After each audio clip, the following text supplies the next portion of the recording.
मुंबई येथील सह्याद्री अतिथीगृह येथे ऐरोलीचे आमदार गणेश नाईक यांची नवी मुंबईतील महत्त्वाच्या प्रश्नांच्या मागण्यांची सोडवणूक करण्यासाठी राज्याचे मुख्यमंत्री एकनाथ शिंदे यांच्या समवेत झालेल्या उच्चस्तरीय बैठकीमध्ये अनेक महत्त्वाचे निर्णय घेण्यात आले। या बैठकीला माजी खासदार संजीव नाईक, माजी महापौर सागर नाईक, शासकीय सिडको, महापालिका, MMRDA, MSRDC, maritime board, MIDC आदी विभागांचे वरिष्ठ अधिकारी उपस्थित होते।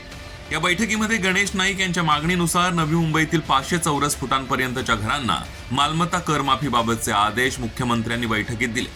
या निर्णयामुळे नवी मुंबईतील हजारो सर्वसामान्य नागरिकांना मोठा दिलासा मिळणार आहे। या विषयासोबतच बैठकीत मुद्दा उपस्थित केल्यानंतर पालिकेचे आरक्षित भूखंड DP मंजुरीवेळी मार्गी लागणार आहेत। या संदर्भात गणेश नाईक यांच्या मागणीनुसार मुख्यमंत्री एकनाथ शिंदे यांनी निर्देश दिले। बैठकीत गणेश नाईक यांनी नवी मुंबईतील प्रकल्पग्रस्तांची बांधकामं जमिनीचा मालकी हक्क देऊन नियमित करण्याची मागणी केली असता मुख्यमंत्र्यांनी या संदर्भात सर्व बाबींचा विचार करून पुढील योग्य तो निर्णय घेण्याबाबत आश्वासित केलं।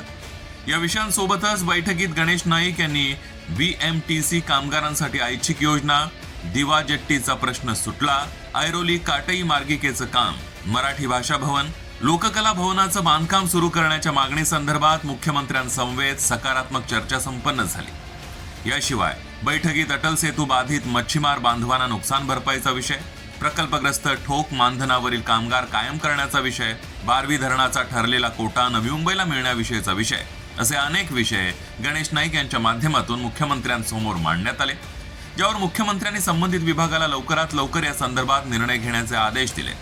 तर तुर्भे खारघर रस्ते प्रकल्पाच्या कामासाठी गणेश नाईक यांनी मुख्यमंत्र्यांचे आभार व्यक्त केले। सदर बैठकीनंतर आमदार गणेश नाईक यांनी आपली प्रतिक्रिया व्यक्त केली।